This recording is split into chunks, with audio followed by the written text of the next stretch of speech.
네, 안녕하세요. 반갑습니다. 김재원입니다.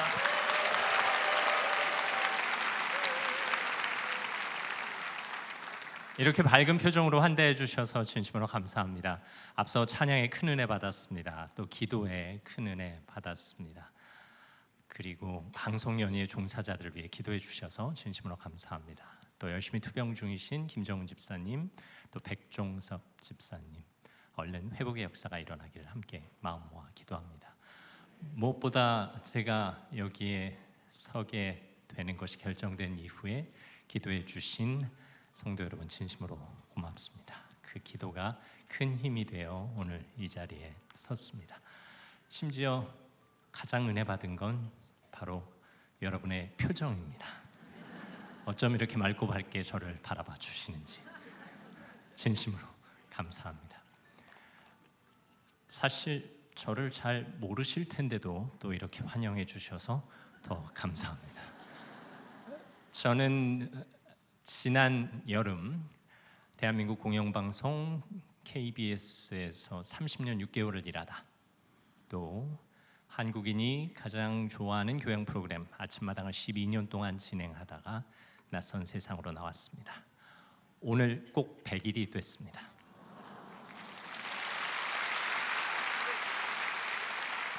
그동안 여러분의 기도 덕분에 하나님이 과분한 자리에 앉히시고 세우셨습니다. 오늘 이 자리도 그렇습니다. 사실 두렵고 떨리는 자리입니다. 그럼에도 불구하고 제가 용기 내서 이 자리에 서 있는 것은 분명 하나님이 제 인생에서 과분한 자리에 앉히실 때마다 시간이 지나고 나면 의미와 목적과 이유가 분명해졌기 때문입니다. 오늘 이 자리도 제 이야기를 통해서 위로받고 용기를 얻고 도전받을 단 한 사람이 있다는 확신 때문에 이 자리에 섰습니다. 마음 같아서는 여러분 모두가 그 한 사람이셨으면 좋겠습니다. 사실 저를 큰 박수로 환대해 주셨지만 저는 아직 박수가 어색하고 민망합니다.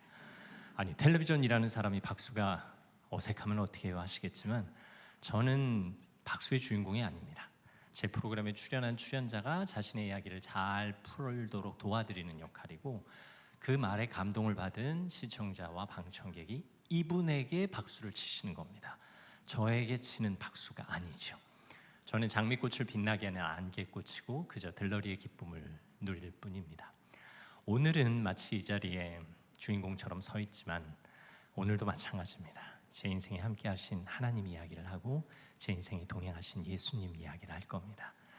그래서 결코 제가 주인공이 아닙니다. 제 이야기를 들으시다가 설령 제가 안쓰러워지거나 저를 격려하거나 축하하고 싶어서 박수를 치고 싶으시거든 조금만 참으십시오. 네. 끝나고 우리 하나님께 오직에 영광 받으실 하나님께 몰아서 보내드렸으면 좋겠습니다.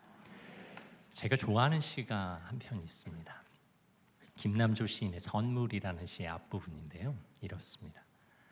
내야 흙이 온데 밀랍이듯 불 켜시고 한평생 돌이 온 걸 오개문양 그으시니 난생 처음 이런 조화를 보겠네. 전 한평생 흙으로 돌로 살 줄 알았습니다. 그런데 우리 하나님이 밀랍인 것처럼 제 인생에 불을 켜셨습니다. 그리고 제 돌 같은 피부에 오개무늬를 그어 넣으셔서 이 자리에 서 있습니다. 가끔 간증을 듣다 보면 들을 때는 정말 은혜롭고 감동스러운데 그날 밤에 집에 가서 잠자리에 들려고 보면 그분은 그렇게 훌륭하게 들어주시는데 내 인생은 뭘까 하고 헛헛해질 때가 있습니다. 오늘은 제 인생에 집중하지 마시기 바랍니다. 여러분 각자의 인생에 집중해 주시기 바랍니다. 제 인생에 함께 하신 하나님은 제 인생에 동행하신 예수님은 지금 여러분의 인생에 함께하고 계시고 동행하고 계십니다. 오늘 이 시간이 제 인생에 함께 하신 하나님을 느끼는 자리가 아니라 여러분 인생에 함께 하시는 그 하나님과 예수님을 느끼시는 자리가 됐으면 좋겠습니다. 사실 저만 밀랍이듯 불 켜신 게 아니고 저만 오개무늬를 그어 넣으신 게 아닙니다. 우리는 이미 예수 그리스도를 마음에 영접해서 하나님의 자녀가 되는 권세를 주셨습니다. 이게 바로 여러분 인생에 불이 켜진 겁니다. 그리고 그리스도의 몸된 교회를 섬기게 하시고 복음 전파의 사명을 감당케 하셨습니다. 이게 바로 여러분 몸에 새겨진 옥의 문입니다. 이런 조화, 이런 선물이 어디 있겠습니까? 오늘 저와 함께 하시면서 여러분 인생에 집중하는 것 잊지 않으셨으면 좋겠습니다. 아마 지금 여러분께서는 무척 궁금하실 겁니다. 저 사람이 도대체 왜 가방을 메고 나왔을까? 옷 멀쩡하게 차려입고 그다지 좋아 보이지도 않는 가방을 왜 메고 나왔을까? 제 인생 가방입니다. 제가 일상에서 들고 다니는 가방이고 KBS 재직 시절 4km 거리를 걸어서 출퇴근할 때 들고 다니던 바로 제 인생의 짐입니다. 여러분은 제 어깨에 매진 가방을 보시겠지만 저는 여러분 어깨에 매어 있는 가방을 봅니다. 인생의 무게. 엄마로서, 아빠로서, 또 아들로서, 딸로서, 며느리로서, 사위로서, 때로는 사회인으로서, 주부로서, 또 장로로서, 권사로서, 집사로서, 성도로서 여러분이 짊어지고 있는 그 인생의 무게가 보입니다. 청년은 청년대로, 어르신은 어르신대로 쉽지 않은 인생이죠. 때론 그 가방을 내려놓고 싶으실 겁니다. 하지만 내려놓으실 수 없으셨죠. 어쩌면 우리에게 주어진 십자가이기도 하니까요. 우리는 누구나 그 가방을 메고 다닙니다. 여행은 집을 떠나 집으로 돌아오는 일정이라고 하죠. 저는 일상을 여행처럼 살고 싶었습니다. 집을 떠나 집으로 올 때까지. 그래서 걸었습니다. 그래서 가방을 맸습니다. 우리도 본향을 떠나 본향으로 돌아가는 그 여정을 살고 있으니까요. 여러분의 그 가방 이제는 좀 가볍게 느끼셨으면 좋겠습니다. 저는 오늘 산행을 떠날 예정입니다. 그래서 오늘 이 무대를 계속 걸어 다닐 겁니다. 사실 지금 저는 카메라 감독님들의 눈치를 보고 있습니다. 이 카메라가 나를 잘 따라와야 할 텐데 제가 이쪽으로 이동할 때는 이쪽을 보고 손가락질을 한 다음에 2초 후에 떠나겠습니다, 감독님들. 그리고 이쪽으로 이동할 때는 역시 이쪽을 보고 한 2, 3초쯤 있다 이동하겠습니다. 그리고 저쪽으로 갈 때는 저쪽 방향을 본 후에 달려가겠습니다. 그때는 그냥 풀샷으로 잡아주셔도 좋습니다. 네, 오늘 저는 여러분과 산행을 할 예정입니다. 제가 10년 전쯤 리얼 체험 세상을 품다라는 프로그램을 통해서 인도 라다크 지역을 산행한 적이 있습니다. 세계에서 두 번째로 높은 도로 5,328m 도로를 산악자전거를 타고 오르는 여정이었습니다. 2주간의 여정이었는데요. 제가 어떻게 되는 줄 알았습니다. 하지만 전 아직 살아 있습니다. 실제로 힘든 고비와 힘든 여정을 겪었는데 오르고 나니까 기쁘더라고요. 우리 인생이 그런 거 아니겠습니까? 인생의 고비를 넘기고 나면 그 고비는 언제 그랬냐는 듯 잊고 또 다른 기쁨과 행복을 찾아옵니다. 오늘 제가 여러분과 함께 오를 산은 성경에 등장하는 산들입니다. 그리고 그 산들을 안내할 안내자가 있습니다. 물론 성경 속의 인물들입니다. 그리고 그 성경 속의 인물들은 분명 그 산에서 하나님의 약속을 받고 하나님의 메시지를 듣고 하나님의 선물을 받았습니다. 오늘 여러분은 어느 산에서 어떤 선물을 받고 싶으신지 여러분의 인생에 집중하면서 들어보시기 바랍니다. 가장 먼저 오를 산은 모리아 산입니다. 여러분 잘 아시는 대로 아브라함과 함께 하겠습니다. 아브라함은 꽤 늦은 나이에 아들을 얻었습니다. 잘 아시죠? 100세에 얻은 아들이 어느덧 청소년이 됐습니다. 그런데 잘 크고 있는 줄 알았는데 아브라함이 어느 날 밤 꿈을 꿉니다. 내 아들 이삭을 내게 바쳐라. 하나님의 음성이 분명했습니다. 아니, 그렇게 어렵게 주신 아들을 하나님께 바치라니요. 아브라함은 정신이 없었습니다. 하지만 모리아 산에서 바치라는 구체적인 명령까지 내려온 마당에 아브라함은 어쩔 수 없었습니다. 얼른 짐을 챙겼습니다. 그리고 나무 짐을 지고 사흘 길을 떠납니다.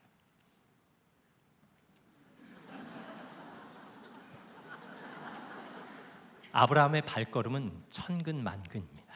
사흘 만에 모리아 산에 도착합니다. 종들은 산 밑에 내려놓고 다 큰 아들 이삭을 데리고 오릅니다. 눈치 뻔한 이삭이 묻습니다. 아버님, 나무와 불은 여기 있는데 제사드릴 양은 어디 있습니까? 아브라함이 섬뜩합니다. 그 양은 하나님이 예비하실 게다. 아브라함은 두근거리는 가슴을 부둥켜 안고 모리아산 꼭대기에 오릅니다. 이삭도 이제 눈치를 챘습니다. 모리아산 정상에 올라 나무 제단을 쌓고 그 위에 이삭을 올려놓습니다. 이삭도 이제 포기한 듯 눈을 감습니다. 아브라함은 눈물을 머금고 칼을 빼듭니다. 그리고 귀하게 얻은 아들 이삭을 향해 칼을 내리치려는 순간, 아브라함아, 내가 내 믿음을 알았다. 이제 그 칼을 내려놓거라. 아브라함은 다리에 힘이 풀립니다. 얼른 이삭을 내려서 울고 있는 이삭을 부둥켜 안습니다. 그리고는 하나님 앞에 안도의 한숨을 쉽니다. 고개를 둘러보니 가시덤불에는 양이 한 마리 있었습니다.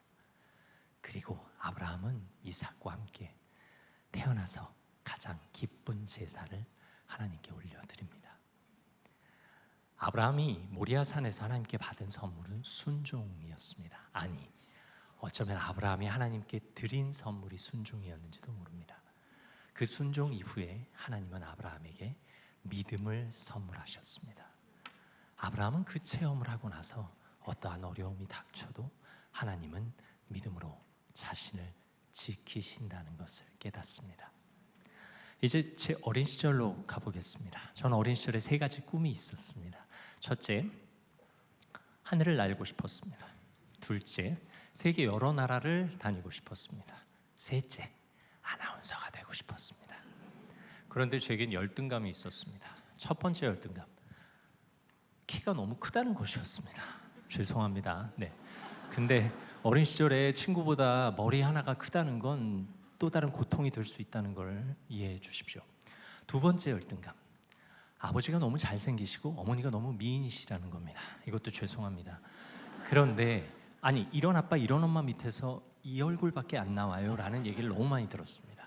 그래서 엄마와 이모들이 결심을 했습니다. 제 코를 잡아당기기로. 만나기만 하면 코를 잡아당기고 눈썹에 침을 묻혔습니다. 그래서 높아진 코입니다. 세 번째 열등감, 노래를 못합니다. 아니, 그 목소리에 노래를 못하세요? 저를 2번 힘들게 하는 질문입니다. 제 개인적인 소견으로 오늘 찬양을 인도해 주신 워십하우스 팀은 헌금을 더 내셔야 합니다. 3가지 근심 걱정이 있었습니다. 왜 그랬는지 모르겠는데 운전을 못할까 봐 그렇게 걱정했습니다. 물론 운전 잘합니다. 주로 대중교통을 이용하긴 하지만 운전 잘합니다. 두 번째 걱정, 왜 그랬는지 모르겠는데 어린 시절부터 결혼을 못할까 봐 그렇게 걱정했습니다. 물론 결혼했습니다. 심지어 초등학교 6학년 때 짝과 결혼해서 저희는 만난 지 46년이 됐습니다. 세 번째 근심 걱정, 왜 그랬는지 모르겠는데 몇몇 어르신들께는 대단히 죄송합니다. 대머리가 될까 봐 그렇게 걱정을 했습니다. 제가 올해 59살입니다. 놀라주셔서 감사합니다. 이 정도 머리 유지하고 있는 거 선방한다고 생각합니다. 제가 왜 근심 걱정, 열등감을 얘기할까요? 이 자리에 계신 어린이 청소년들, 그리고 청년들, 아니 심지어 어른들, 제 인생의 열등감과 근심 걱정은 그 시절 저를 짓눌렀지만 제 인생을 방해하지 못했습니다. 제가 이렇게 되는데 아무런 나쁜 영향을 미치지 못했습니다. 여러 청년 여러분, 여러분이 갖고 계신 그 근심 걱정과 열등감, 여러분의 인생 방해 못합니다. 예수님이 여러분과 함께 하신다면 결코 여러분의 인생은 하나님이 원하시는 길로 갈 수 있다는 뜻입니다.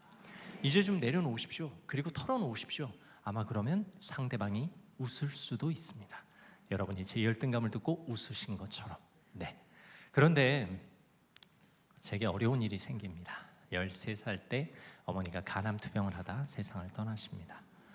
그때만 해도 집에서 장례식을 치를 때였는데요. 저희 집이 복도식 아파트 8층이었습니다.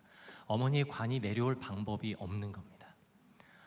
저는 먼저 영정사진을 들고 주차장에 내려와 있고 어머니의 관이 이사용 곤돌라에 매달려 내려옵니다. 12월 초 찬바람이 부는데 어머니의 관이 흔들립니다.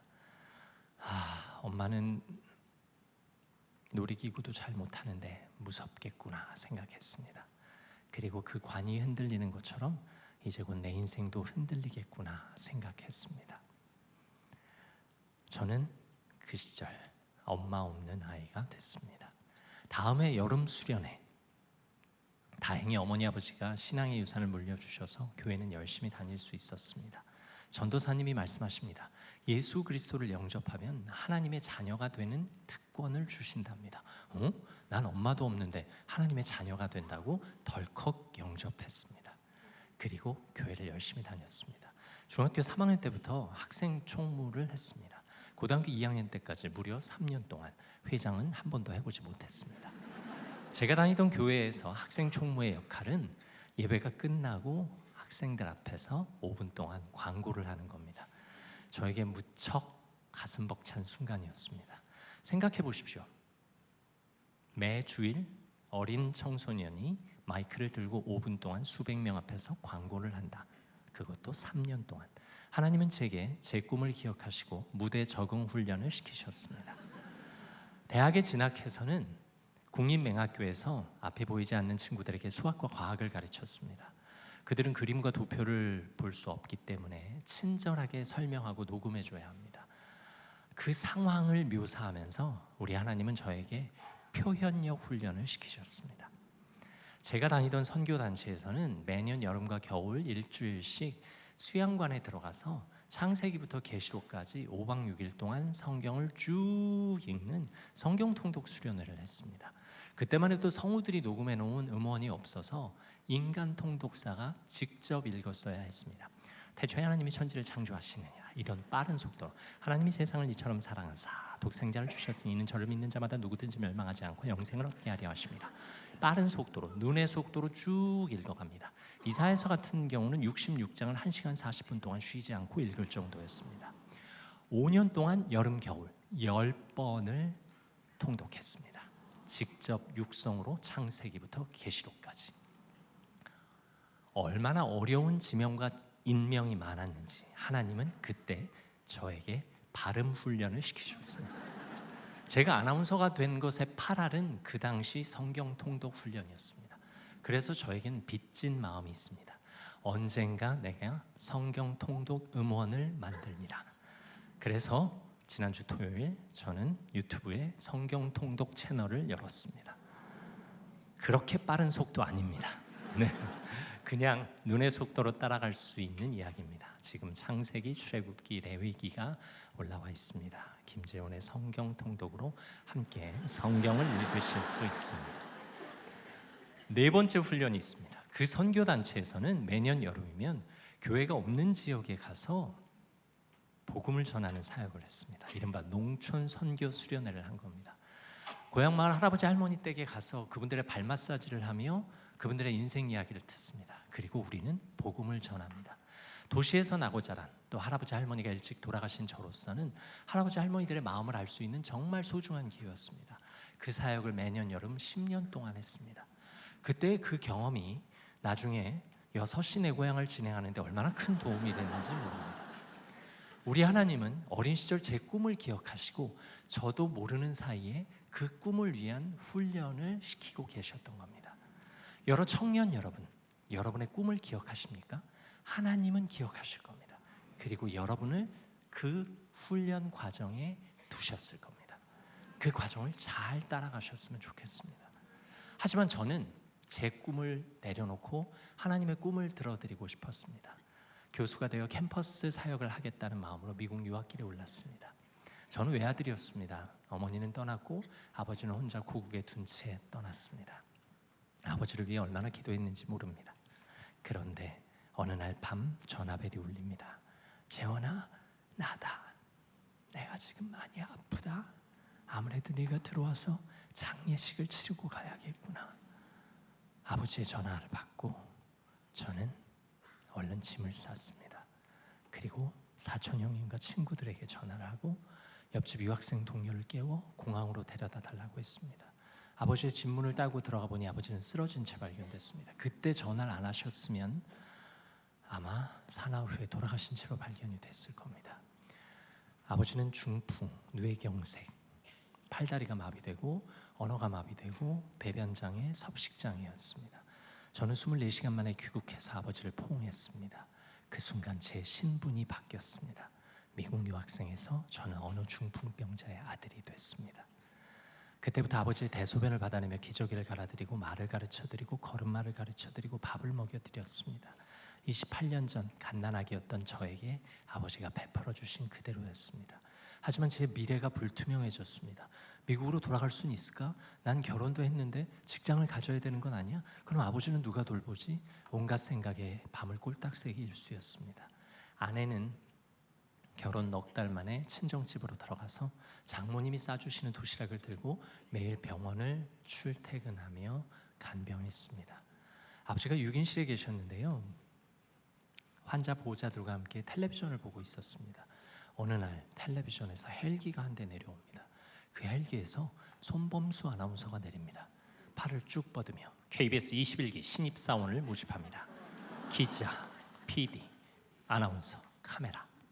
아나운서라는 단어에 귀가 솔깃했습니다. 나도 아나운서나 한번 해볼까? 이 정도 크기의 혼잣말을 했습니다. 아내가 들었을 법도 한데 도시락을 주섬주섬 챙기더니 집으로 간답니다. 정신이 번쩍 났습니다. 병실에서 아버지 간병하는데 무슨 아나운서 시험이냐는 거죠. 다음날 아침 아내가 오기로 한 시각에 오지 않습니다. 1시가 다 돼서 도착한 아내, 어떻게 된 거야? 했더니 누런 서류 봉투를 내밉니다. 해보고 싶었다면 한번 해봐. 여의도 KBS에 들러 입사 지원서를 받아온 겁니다. 그때부터 시험 준비가 시작됐습니다. 과목이 좀 많아야죠. 장인어른께서는 매일 신문을 스크랩해서 도시락과 함께 보내주셨습니다. 아버지 침대 옆에서 공부하다 병실 불이 꺼지면 복도 불빛에 밤을 새워 공부했습니다. 의사 간호사 선생님들이 열렬히 응원해줬고 같은 병실의 환자와 보호자들은 저에게 텔레비전 채널 선택권을 줬습니다.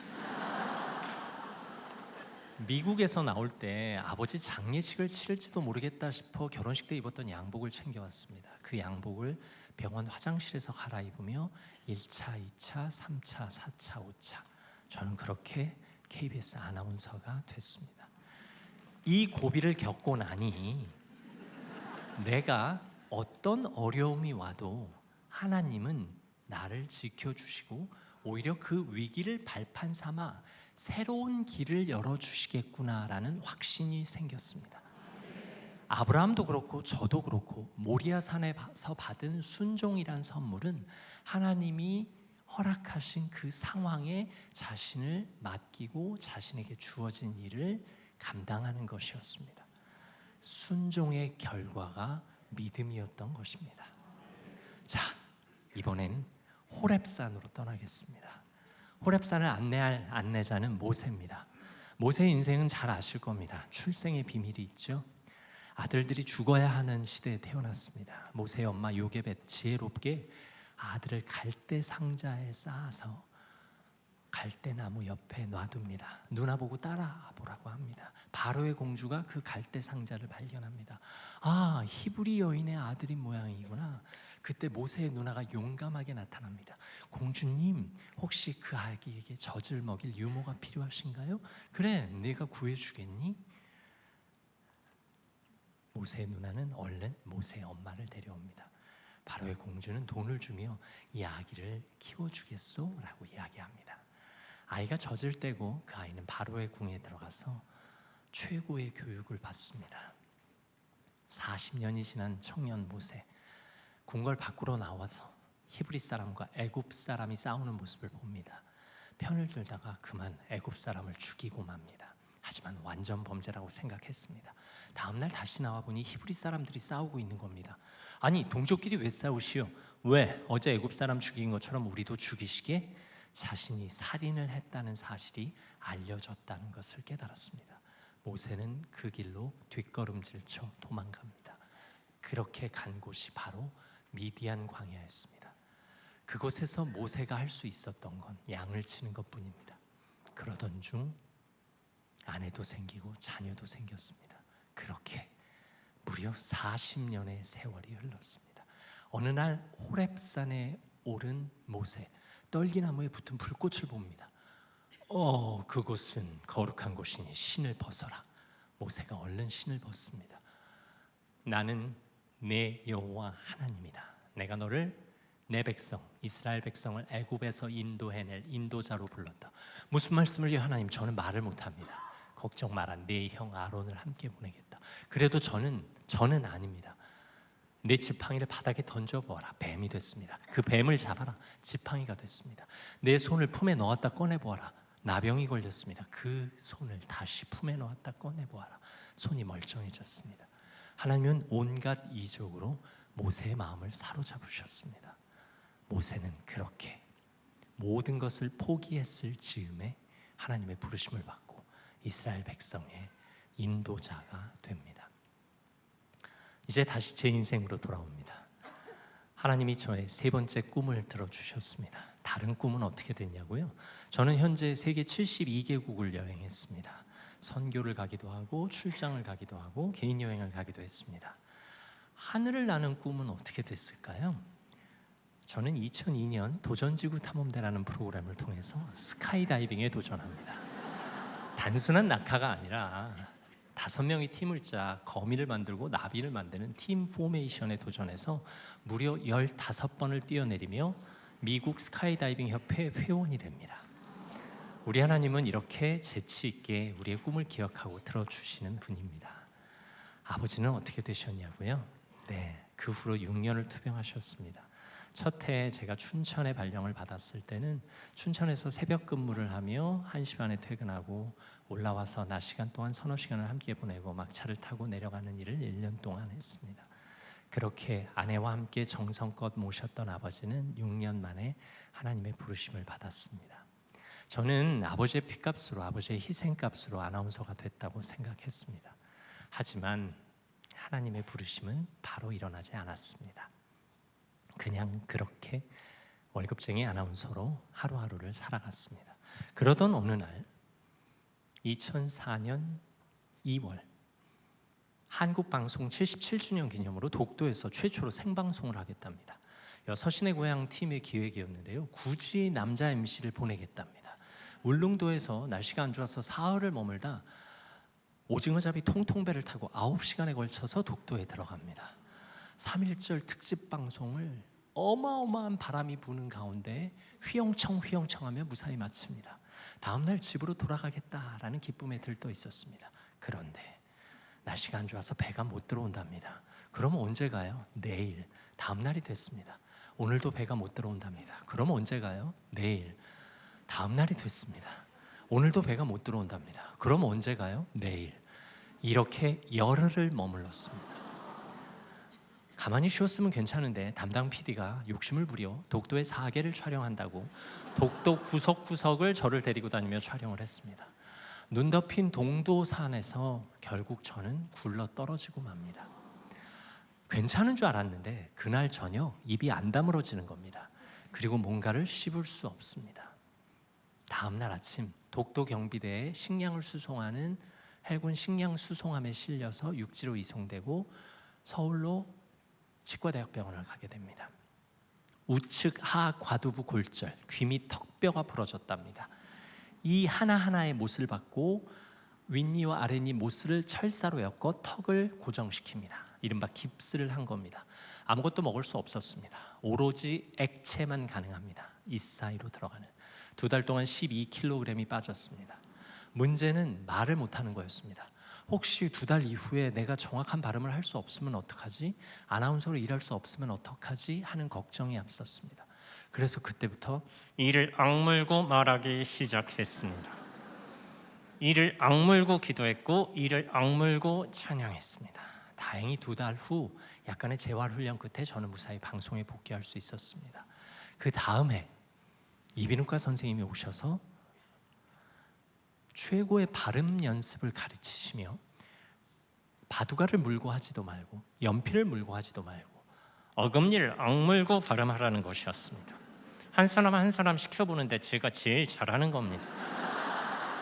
그날 점심을 우연히 그 선생님과 앞자리에서 먹게 됐습니다. 아니 어떻게 이를 악물고 그렇게 발음을 잘하세요? 이러한 일이 있어서 2달 동안 깁스를 하고 있었습니다. 했더니 혹시 교회 다니세요? 하시는 겁니다. 네. 하나님이 김재원 씨를 대한민국 최고의 아나운서로 만들려고 작정하셨네요. 위기를 기회로 만드신 겁니다. 하나님께 감사하십시오 하는 거였습니다. 어쩌면 우리에게 닥치는 위기들은 하나님이 기회로 전환시킬 수 있다는 믿음이 생기는 순간이었습니다. 하지만 그렇다고 저에게 하나님의 일을 하기 위한 부르심이 왔던 건 아닙니다. 캐나다 유학길에 올랐습니다. 회사를 다닌 지 10년이 훌쩍 넘었을 때입니다. 캐나다 밴쿠버에 있었는데요. 토론토는 제가 어린 시절 신앙생활을 했던 교회의 후배가 토론토 청소년 유학생들을 위한 유스 코스타라는 집회의 기획 담당 목사로 가 있었습니다. 그 후배가 전화가 왔습니다. 형, 웬일이야? 제가 토론토 유스 코스타 진행하고 있는 거 아시죠? 그럼. 그래서 부탁이 있는데요, 형. 그래, 편하게 말해봐. 밴쿠버에 이성미 집사님이라고 계시죠? 그 집사님을 저희가 강사로 모시고 싶은데 이분이 애가 셋이라 형이 그 애들을 좀 봐줄 수 있어요? 그래, 필요한 일이라면 봐드려야지. 편하게 맡기시라고 그래. 고마워요 형 하고 전화는 끊어줬습니다. 그 다음날 전화가 다시 왔습니다. 형, 아무래도 집사님이 불편하셔서 안 되겠대요. 그래서 말인데 형이 대신 와주실 수 있어요? 그럼 가지 하면서 저는 토론토 유스코스타의 1200명의 한인 청소년 유학생 앞에서 처음 간증을 하게 됐습니다. 하나님의 약속이었을까요? 그 이후로 뭔가 본물 터지듯 간증 요청이 들어왔습니다. 상해에서, 북경에서, 홍콩에서, 밴쿠버에서, 호주 브리스베인에서, 미국 보스턴에서 저는 해외를 돌며 간증 집회를 다녔습니다. 그리고 여러 교회의 간증 무대에 서기 시작했습니다. 심지어 아는 선교사님의 선교지를 방문해서 그분들에게 선교 후원 보고용 인간극장 영상을 만들어 드렸습니다. 편집, 촬영, 자막, 내레이션, 음악을 다 깔아서 20분 정도 만들어 드리는 그런 사역을 했습니다. 저에겐 훈련이었고 부르심이었습니다. 청년들 가운데 하나님의 약속을 기다리며 하나님의 부르심을 기다리시는 분들이 있을 겁니다. 아니, 어른들도 마찬가지죠. 하지만 하나님의 부르심에는 기다림의 훈련이 필요합니다. 그 기다림의 시간 동안 우리가 모든 걸 내려놔야 하고 어쩌면 우리의 부족한 것을 키우셔야 합니다. 그 시간은 하나님의 시간입니다. 온전히 하나님의 시간에 맡기고 부르심을 기다리는 여러분이 되셨으면 좋겠습니다. 모세가 호렙산에서 받은 선물은 훈련과 부르심이었습니다. 이번에는 갈멜산으로 가겠습니다. 엘리야와 함께하는 여행입니다. 엘리야는 나쁘기로 소문난 아합 왕 시절의 선지자였습니다. 심지어 3년 반 동안 비가 안 내렸는데요. 그 가뭄을 엘리야 탓을 하는 겁니다. 엘리야가 아합 왕에 가서 선포합니다. 당신 내 바알과 아세라 선지자 850명을 갈멜산 꼭대기에 모으시오. 나랑 정면 대결합시다. 누구의 신이 진짜 신인지 불로써 응답하는 신을 가립시다. 바알과 아세라 선지자들은 몸을 자해하며 기도했지만 아무 응답이 없습니다. 그때 엘리야가 나섭니다. 심지어 제단에 물을 뿌립니다. 우리 하나님이 어떻게 응답하시는지 보자고. 여러분이 불을 내려달라고 찬양한 것처럼 엘리야는 목청껏 기도합니다. 불로써 응답해달라고. 우리 하나님은 불로써 응답하십니다. 하지만 아합 왕의 핍박이 더 거세졌습니다. 엘리야는 도망갈 수밖에 없었습니다. 숲에 고개를 파묻고 기도하고 있을 그때 하나님의 음성이 들립니다. 아직 바알에게 무릎 꿇지 않은 7,000명의 기도 용사가 내 곁에 있다. 눈을 떠보니 저 멀리 손바닥만한 구름이 보입니다. 하나님은 비로소 응답하셨습니다. 엘리야의 간절한 기도에, 그것도 하나님의 뜻을 구하는 기도에 응답하셨습니다. 저는 그렇게 캐나다에서 하나님의 사역을 하며 행복한 시간을 보내고 있었습니다. 그런데 어떤 사람들은 그렇게 사역을 할 바에는 신학을 공부하고 목회자가 되지 그래 하는 무책임한 말을 하기도 했습니다. 아유, 그건 부르심이 다르죠. 저는 평신도 사역자예요 하면서 그 기쁨을 누리고 있었습니다. 그러던 어느 날 밤에 전화벨이 울립니다. 코소보에서 사역하고 있는 제 친구 선교사입니다. 제가 이 친구에게는 빚이 있습니다. 아버지가 병원에 계실 때 KBS 아나운서가 되면서 저는 직장을 출근해야 했습니다. 간병인을 마다않던 아버지께서 낮에 간병할 사람이 필요했는데 이 친구가 선교사 나갈 준비를 하느라 시간 여유가 있었습니다. 이 친구가 2달 동안 아버지의 간병을 맡아줬습니다. 항상 감사의 마음으로 이 친구에게 은혜를 갚을 날을 기다리고 있었습니다. 재원아, 내가 지금 알바니아의 선교사 자녀 학교에 와 있어. 이 학교에 한국인 선교사 자녀가 한 40명쯤 되는데 오후에 4시간씩 수업을 하거든. 근데 여기 선생님들이 한국으로 돌아가신다네. 근데 다음 선생님을 못 구했어. 우리 하나님이 너희 부부를 떠올리게 하신다. 너희 부부가 이곳에 오면 딱 좋겠어. 하나님의 뜻인 것 같아. 성민아, 좋은 제안 고마워. 내가 작년에만 알았어도 갔을 텐데 내가 휴직연 한 3년이 다 돼서 이제 회사로 돌아가야 해. 재원아, 너는 KBS를 내려놔야 하나님이 역사하셔. 라는 엄청난 말을 하고 전화는 끊어졌습니다.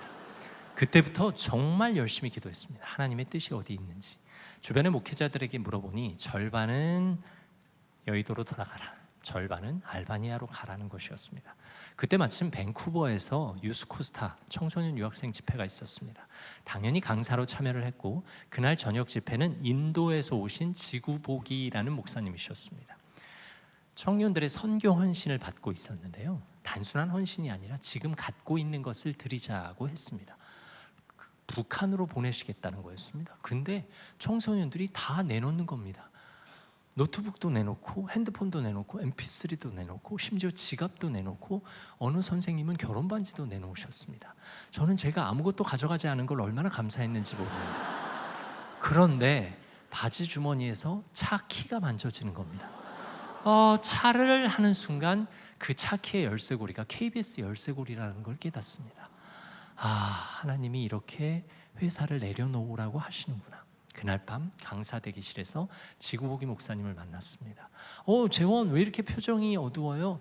실은 이래서 기도하고 있었는데 하나님이 이렇게 응답하시네요.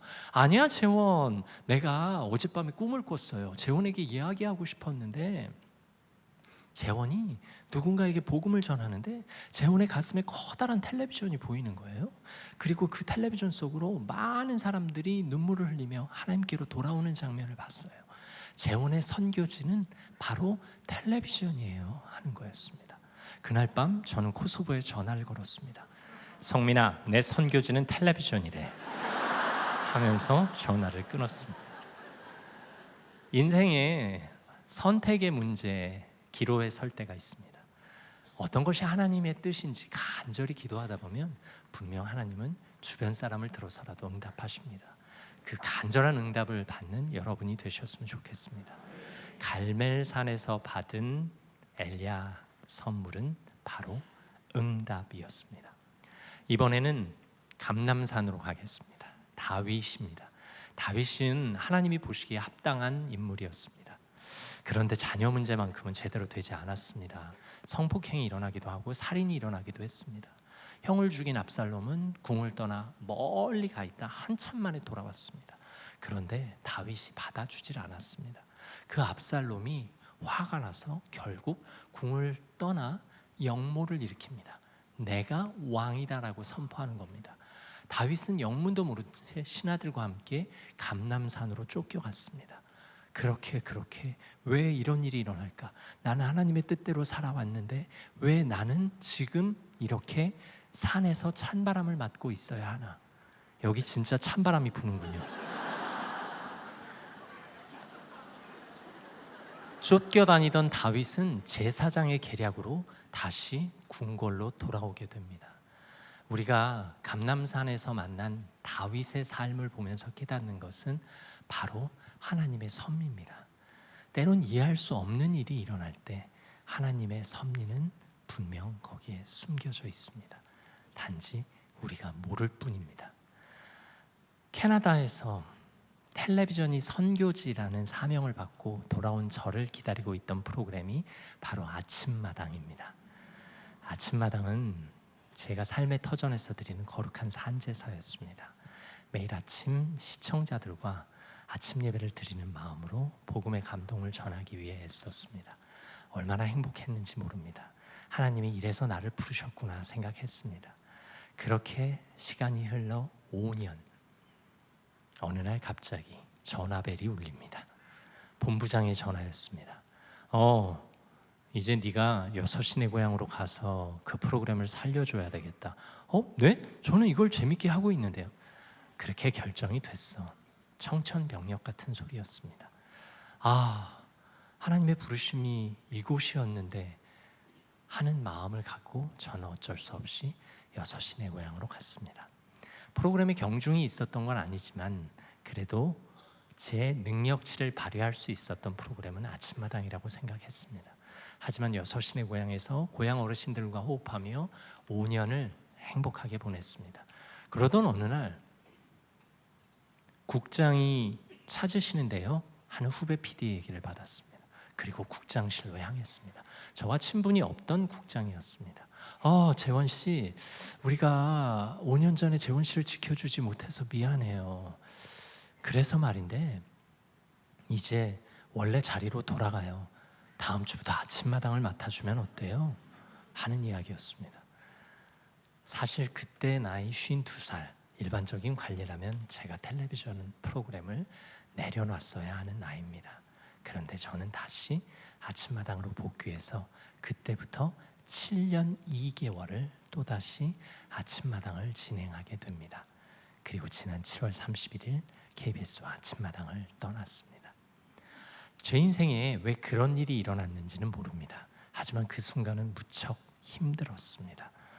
우리 인생에 이해할 수 없는 일이 일어나죠. 여러분 삶에도 분명 그럴 겁니다. 어느 날 갑자기 직장을 잃기도 하고 사업이 망하기도 합니다. 심지어 누군가 아프기도 하고 내가 아플 수도 있습니다.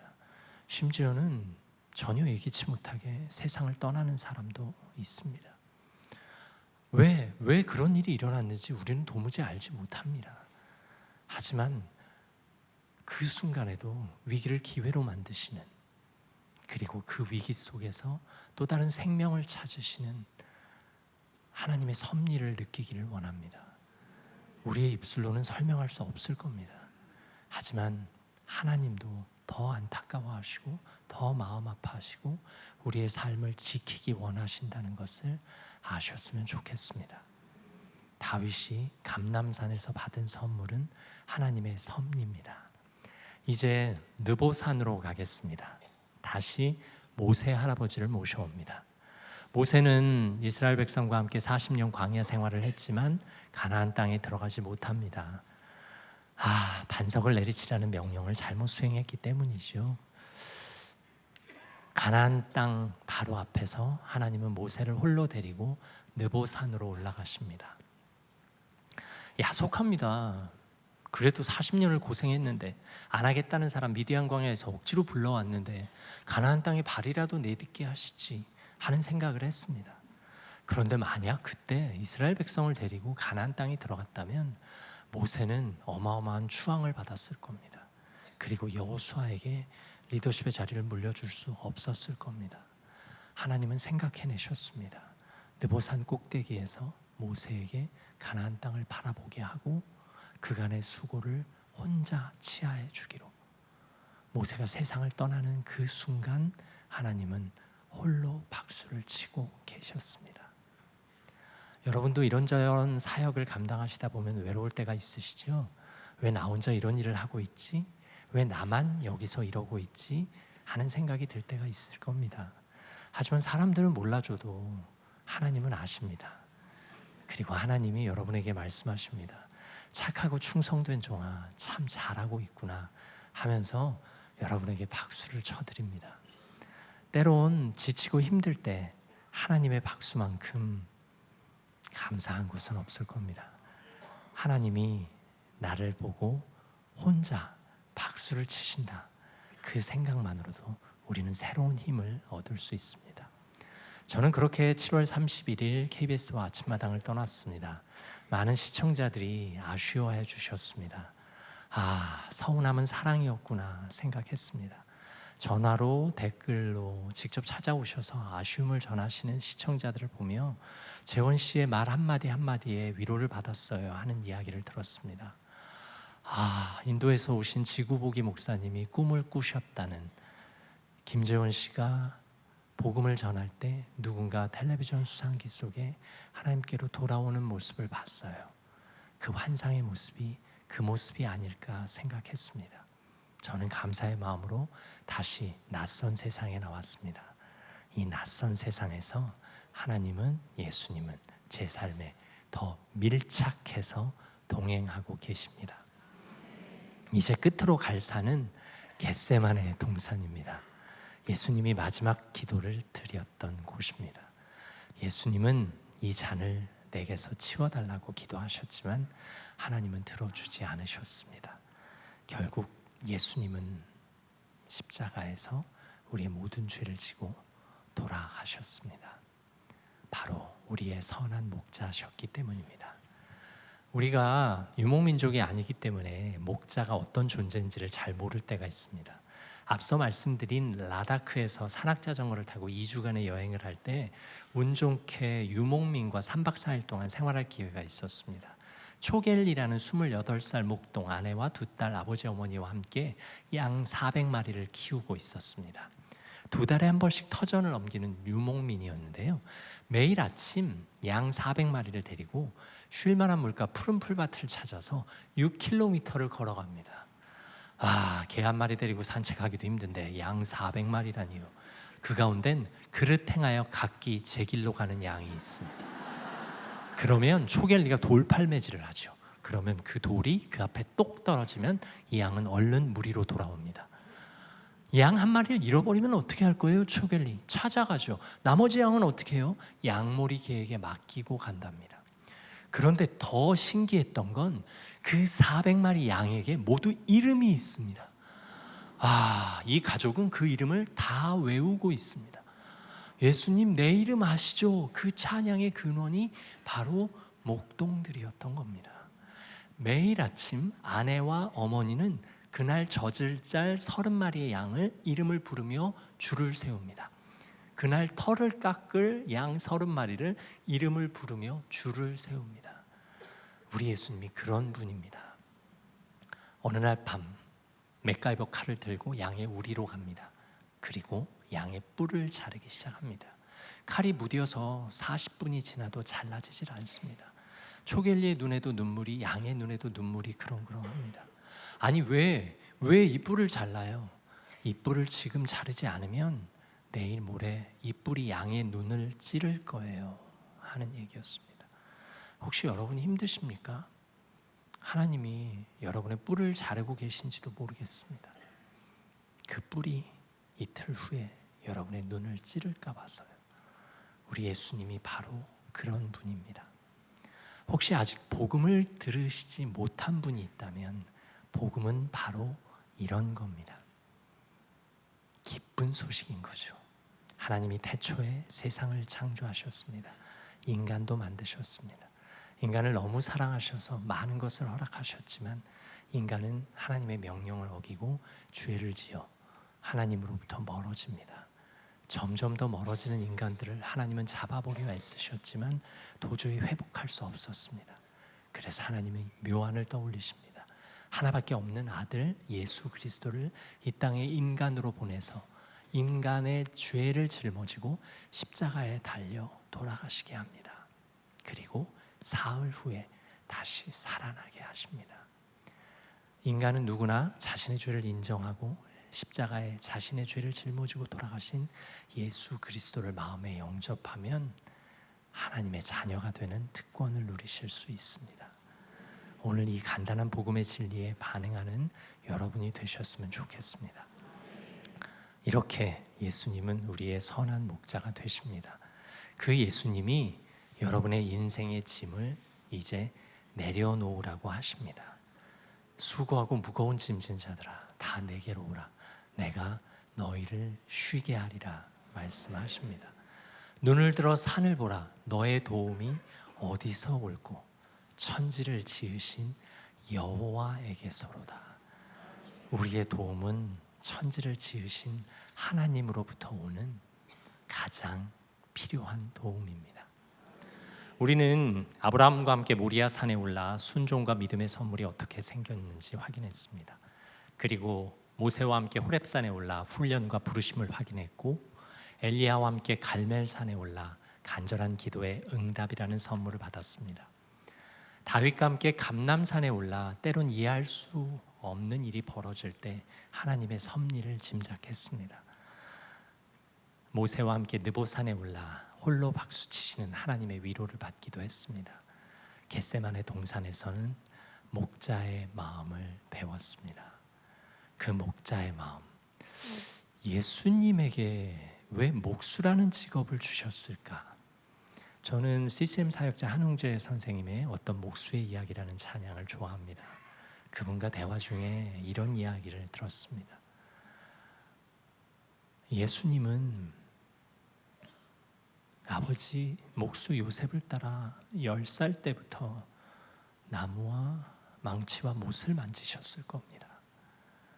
그리고 그때부터 이미 십자가에 달려 돌아가셔야 하는 당신의 사명을 알고 계셨을 겁니다.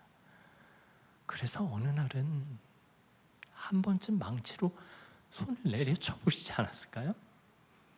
그리고 한 번쯤 못으로 손목을 꾹 찔러보지 않으셨을까요? 그리고 한 번쯤은 주문이 들어온 십자가에 몸을 눕혀보시지 않았을까요? 어쩌면 하나님은 예수님이 사명을 잊지 않도록 그 직업을 주시지 않을까 생각했습니다.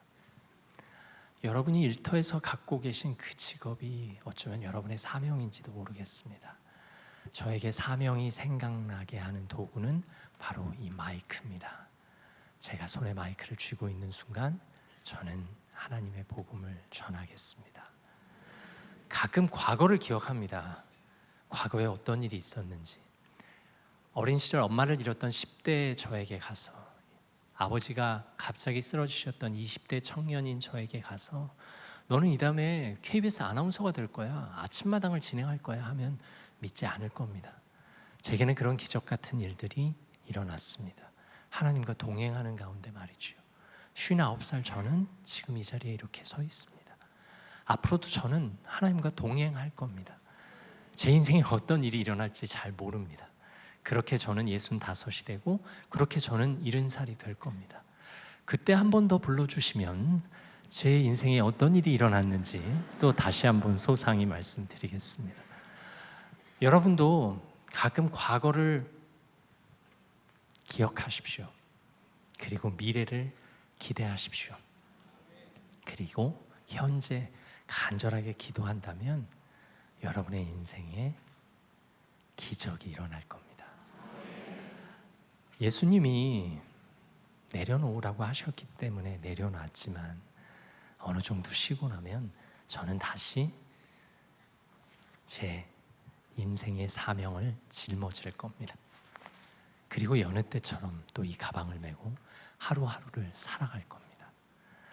무겁지 않습니다. 우리 예수님이 함께 들어주시거든요. 그게 바로 예수님이 동행하시는 이유입니다. 저는 30년 만에 하나님이 주신 일터를 떠났습니다. 앞으로도 하나님의 사람이 되겠습니다.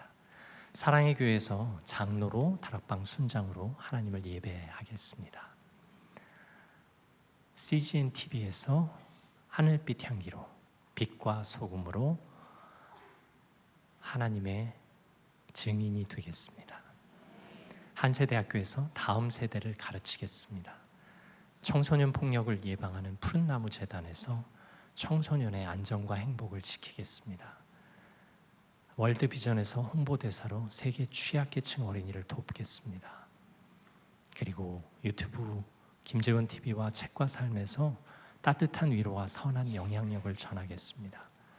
그리고 김재원의 성경 통독에서 여러분과 함께 하나님의 말씀을 읽겠습니다. 그리고 마이크를 잡고 있는 한 하나님의 복음을 전하겠습니다. 자, 이제야말로 여러분의 인생에 집중하실 시간입니다. 여러분은 어느 산에 오르시겠습니까?